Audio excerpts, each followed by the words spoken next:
English speaking practice कैसे करें, sentences में शब्दों का अलग अलग तरीके से प्रयोग कैसे करें, उसका कॉन्सेप्ट क्या होता है, ट्रिक क्या होता है, everything you are going to learn in this video, so must watch this video till the end. कोई काम करना पड़ रहा है तो वहां पर हैविंग टू का प्रयोग कैसे करें, इसका स्ट्रक्चर क्या होता है, कॉन्सेप्ट क्या होता है, ट्रिक क्या होता है, दुखी हैं सॉरी टू, खुश हैं ग्लैड टू, इसी तरीके से कई सारे शब्द हैं, इसे आदि हैं एडिक्टेड टू, इसका प्रयोग कब करते हैं, कैसे करते हैं, करने के बाद हैविंग प्लस विथ री। तो चलिए सीखते हैं इन सभी शब्दों का प्रॉपर तरीके से प्रयोग करना। बीइंग और बीइंग का मतलब है हो रहा है, हो रहा है इससे मतलब है कि यहाँ पर प्रयोग किया जाएगा कुछ इस तरीके से कि अंधेरा हो रहा है, मतलब कि कोई भी स्थिति है और उस स्थिति में चेंजिंग आए, उस स्थिति में चेंजिंग आए वहां पर बीइंग का प्रयोग होगा। इससे इसका स्ट्रक्चर हो जाएगा subject is am are plus being, और बीइंग के बाद आएगा एडजेक्टिव, जैसे इंटेलिजेंट, जैसे कि आप बोल सकते हैं फेट, इस तरीके से आपका एडजेक्टिव आएगा। अंधेरा हो रहा है तो यहाँ पर आप सेंटेंस कैसे बनाएंगे, सेंटेंस शुरू करेंगे इट से, इट इज बीइंग हो रहा है, अंधेरा मतलब डार्क, वो मोटी हो रही है तो वो हो रही है सी इज बीइंग, क्योंकि बीइंग का मतलब है हो रहा है, तो सी इज बीइंग वो हो रही है मोटी, मोटी से मतलब है फैट, फैट मतलब मोटा होता है। इस तरीके से टॉल मतलब लंबा, इंटेलिजेंट आप प्रयोग कर सकते हैं, स्ट्रॉन्ग प्रयोग कर सकते हैं, ऐसे कई सारे एडजेक्टिव हैं जो कि आप प्रयोग करेंगे। वे लोग तेज हो रहे हैं तो सेंटेंस सुनाते हैं दे आर बीइंग, वे लोग हो रहे हैं इंटेलिजेंट मतलब तेज। अब बीइंग के अलावा क्या किसी और को भी प्रयोग कर सकते हैं जी, जैसे इट इज गेटिंग डार्क, आप ये भी बोल सकते हैं। सी इज गेटिंग फैट, वो मोटी हो रही है। दे आर गेटिंग इंटेलिजेंट, वे लोग तेज हो रहे हैं। इस तरीके से आप गेटिंग हो बीइंग हो दोनों का प्रयोग कर सकते हैं इस सिचुएशन में। येट टू का मतलब है अभी तक नहीं किया है। अब कोई काम अगर अभी तक नहीं किए हैं तो सोच कर देखिए, आप कहने वाले हैं कि वो काम करना बाकी है, दैट मीन्स कि आई नीड टू कंप्लीट। तो सेंटेंस आप बोलते हैं subject is am are plus yet to plus V one plus object. Example देखते हैं, तुम अभी तक उससे नहीं मिले हो। अब सेंटेंस को देखकर ये अंदाजा मत लगाइए ये सेंटेंस प्रेजेंट परफेक्ट टेंस का है, क्योंकि आप हिंदी को देखकर अगर आप देखेंगे तो वहां पर प्रेजेंट परफेक्ट के अनुसार चलना पड़ेगा, नहीं तो फिर आप इस स्ट्रक्चर के अनुसार इस वर्ड के अनुसार चलेंगे। इससे you are yet to meet him, तुम उससे अभी तक नहीं मिले हो, दैट मीन्स कि तुम्हारा उससे मिलना अभी बाकी है। अब इसमें नहीं शब्द लगा हुआ है और यहाँ पर कोई नोट नहीं लगा हुआ है, इसका क्या है, तो मतलब है कि कोई काम नहीं किए हो, कोई काम करना बाकी है। अब बाकी है और नहीं किए हैं तो बात तो एक ही है, तो इसलिए नोट का यहाँ पर जरूरी नहीं है। वे लोग अभी खाना नहीं बनाए हैं, नहीं खाए हैं। They are yet to eat food, उन लोगों का खाना खाना अभी बाकी है। आप नीचे देख लीजिए, रमेश को काम करना बाकी है। इस सेंटेंस को कैसे बनाएंगे, Ramesh is yet to work. इस तरीके से आप समझ सकते हैं कैसे हो रहा है। अगर आपको प्रैक्टिस की कमी होती है, प्रैक्टिस आप कर नहीं पाते हैं, तो जो टॉपिक मैं बता रहा हूँ वीडियो देखते देखते आप कमेंट बॉक्स में लिख सकते हैं टॉपिक के अनुसार कि he is yet to learn English, we are yet to win the match. इसी तरीके से अलग अलग शब्दों का प्रयोग करके आप कमेंट बॉक्स में कमेंट कर सकते हैं ताकि आपका प्रैक्टिस भी बना रहे। कंपेल्ड टू का मतलब है मजबूर हो, मजबूर है, तो दैट मीन्स कि कंपल्सन में है। जब कंपल्सन में है तो यहाँ पर मजबूर की बात हो रही है। सब्जेक्ट होगा इज एम आर आएगा, compelled to plus V one plus object. काफी आसान सा स्ट्रक्चर है। एग्जाम्पल देखते हैं, मैं यहाँ रुकने के लिए मजबूर हूँ। अब रुकने के लिए मजबूर हूँ, बाध्य हूँ, तो दैट मीन्स कि कोई ना कोई रीजन होगा इसके पहले। तो I am compelled to stay here, तो इस तरीके से आप प्रयोग कर सकते हैं। वे लोग यहाँ काम करने के लिए मजबूर हैं, they are compelled to work here. तो कोई काम करने के लिए आप मजबूर हैं, कोई काम करना आपका मजबूरी हो सकता है, वहां पर आप कंपेल्ड टू का प्रयोग कर सकते हैं। तुम लोग घर के बाहर रहने के लिए मजबूर हो, तो you are compelled to leave out of home. तो इस तरीके से प्रयोग करते हैं। मेरा भाई कार चलाने के लिए मजबूर है। अब कार चलाने के लिए मजबूर इसलिए है क्योंकि कार का कोई ड्राइवर नहीं है। अब ड्राइवर नहीं है तो उससे मजबूरी में चलाना पड़ता है। तो my brother is compelled to drive a car. तो इस तरीके से आप प्रयोग करेंगे। स्ट्रक्चर आप देखेंगे, कॉन्सेप्ट देख लीजिए, मीनिंग देख लीजिए, एग्जाम्पल देख लीजिए, कोई झंझट ही नहीं है, आसानी से आप समझ सकते हैं। एडिक्टेड टू का मतलब है कोई काम करने का आदी है। आदी है से मतलब है कि कोई काम करने का लत है। लत है से मतलब है कि कोई काम करने का आदत है। तो वहां पर आप प्रयोग करेंगे। देखिए इसमें एक चीज नया है कि एडिक्टेड टू के बाद यहाँ पर V1 आना चाहिए था, लेकिन V4 आता है क्योंकि एडिक्टेड टू हैबिट बताता है, वो भी प्रेजेंट टाइम का, और वो प्रेजेंट टाइम में कंटिन्यूअस है, इस वजह से V4 लगता है। मैं आपका ये कॉन्सेप्ट क्लियर कर देता हूँ। एग्जाम्पल देखिए, वो शराब पीने के आदी है। शराब पीने के आदी है तो इसका मतलब ये है कि वो शराब पीने का आदी है, तो प्रेजेंट टाइम में उसका ये हैबिट कंटिन्यूअस है, ये बना हुआ है। तो सेंटेंस बनेंगे he is addicted to drinking wine. क्योंकि हम सभी एक चीज ये रटे हुए रहते हैं कि टू अगर आ गया, अगर वर्ब आएगा तो वो V1 आएगा, नहीं तो टू बी अगर आया हुआ है तभी V3 आ सकता है, नहीं तो टू के साथ V4 तो आ ही नहीं सकता।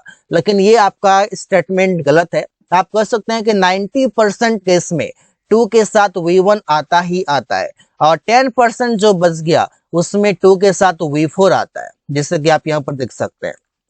तुम लोग धूम्रपान करने के आदी हो। You are addicted to smoking, that means it is V4। वे लोग बाइक चलाने के आदी हैं। They are addicted to ride a bike. कोई गेम खेलने के आदी हैं, कोई नशा करने के आदी हैं, अलग अलग तरीके से आप बोल सकते हैं। रोहित अंग्रेजी बोलने का आदी है। अब आदी क्यों है? क्योंकि उसके surrounding everyone speaks English, everyone talks in English, that is why Rohit is addicted to speaking English. देखिए यहाँ पर एडिक्टेड टू के बाद यहाँ पर स्पीकिंग हो जाएगा।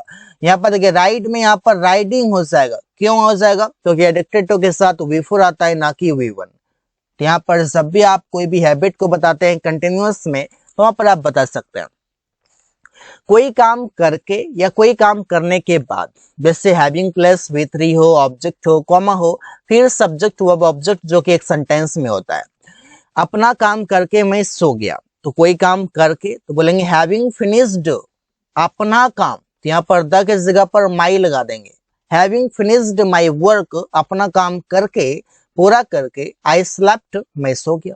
खाना खाकर अमन ऑफिस गया। हैविंग ईटन फूड, खाना खाकर, हैविंग ईटन फूड इतना का मतलब है खाना खाकर। Aman went to office, Aman office गया। मैं किताब पढ़कर अपना मोबाइल चला रहा था। हैविंग रेड द बुक, किताब पढ़कर, I was using my phone, मैं अपना फोन चला रहा था, यूज कर रहा था। इस तरीके से आप बोल सकते हैं। अगला है के नाते, होने के नाते, होने के बावजूद।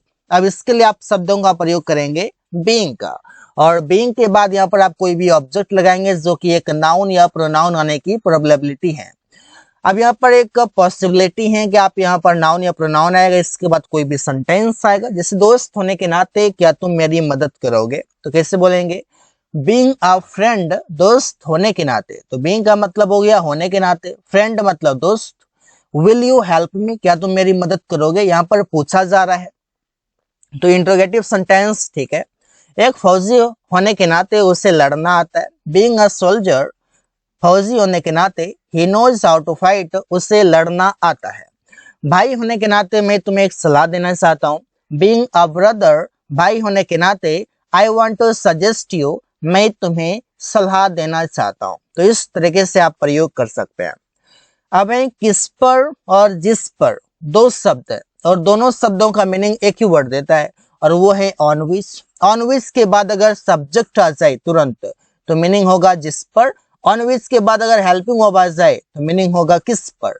इसके बाद आप सेंटेंस जैसे बनाते हो वैसे बना सकते हैं WH का, जैसे जिस पर तुम पढ़ रहे हो, तो on which you are reading, तो ठीक है।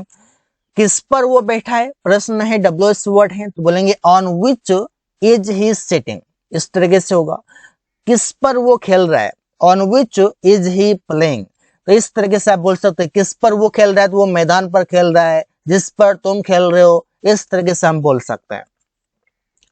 आदत होना, दैट मीन्स कि आप यहाँ पर सब्जेक्ट में प्रयोग करेंगे subject has, have, got used to plus V four plus object.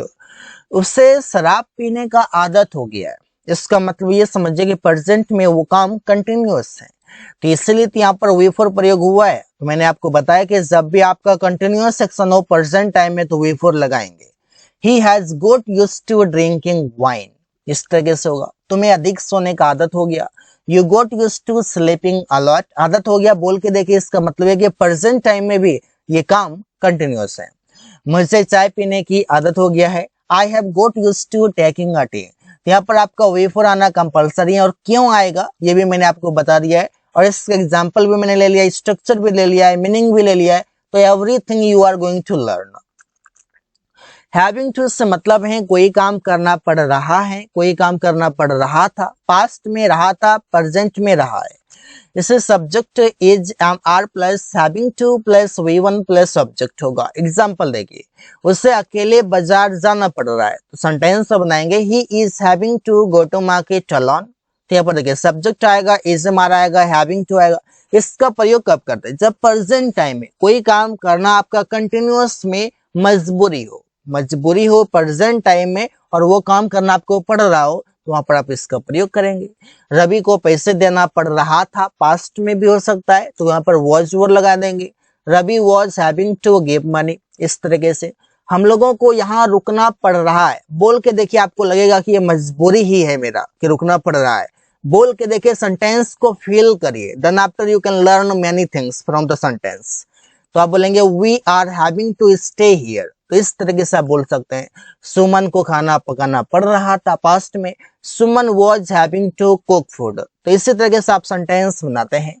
अगला वर्ड है सॉरी टू। सॉरी टू से मतलब है दुखी है। जब भी आप कोई काम करके दुखी होते हैं तो वहां पर आप सॉरी टू का प्रयोग करते हैं। जैसे कैसे, subject is am are plus sorry to plus V one plus object होगा। जैसे मैं यह जानकर दुखी हूँ, अब कोई काम करके दुखी है, आई एम सॉरी, मैं दुखी हूँ, टू नो इट, यह जानकर।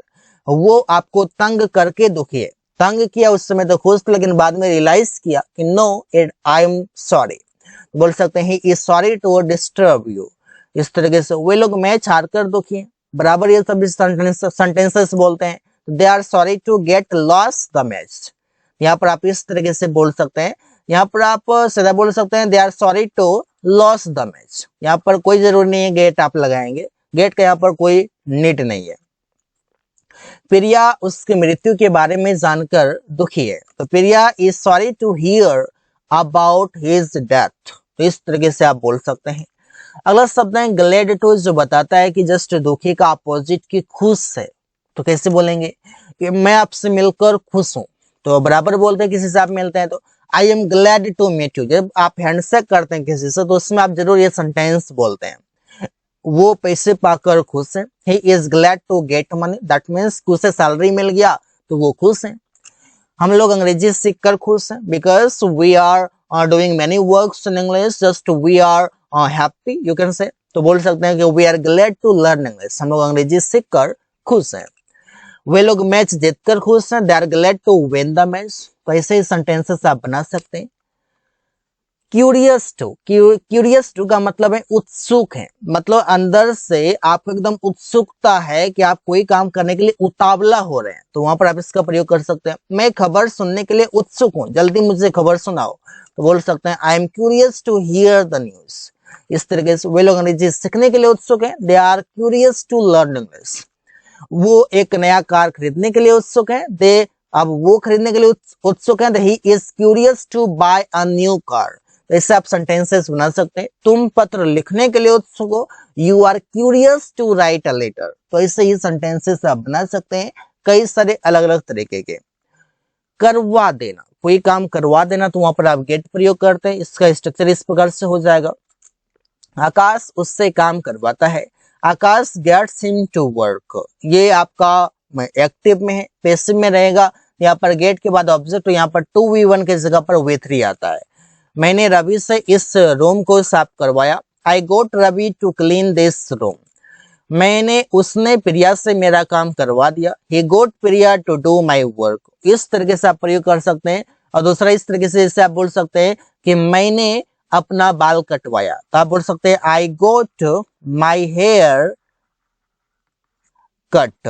और ये कट जो है ये V3 में आएगा क्योंकि ये V3 ही है, लेकिन इसका V1 V2 V3 तीनों एक ही तरह होता है, दैट इसलिए आप कैसे लोग कंफ्यूज कर जाते हैं। जो थोड़ा या जो अल्प, इसके लिए आप क्या प्रयोग करेंगे, सब्जेक्ट V2 ऑब्जेक्ट, इसका द लिटिल का प्रयोग करेंगे, इसको ऑब्जेक्ट आएगा। ये ऑब्जेक्ट जो होगा ये अनकाउंटेबल नाउन होगा, इतना याद रखेंगे। जो थोड़ा सा पानी था मैंने पी लिया, सेंटेंस देख लीजिए, आई ड्रिंक मैंने पी लिया, जो थोड़ा सा पानी था द लिटिल वाटर, इस तरीके से जो थोड़ा सा पानी था। जो थोड़ा सा खाना था उसने खा लिया, ही एट उसने खा लिया। पहले ये बनाइए, जो थोड़ा सा खाना द लिटिल फूड, ये सभी अनकाउंटेबल नाउन है। जो थोड़ा सा दूध था प्रिया चाय बना ली, प्रिया मेड टी, प्रिया चाय बना ली, द लिटिल मिल्क जो थोड़ा सा दूध था। इस तरीके से आप इसका प्रयोग करते हैं। So guys, thanks for watching, that's all for today.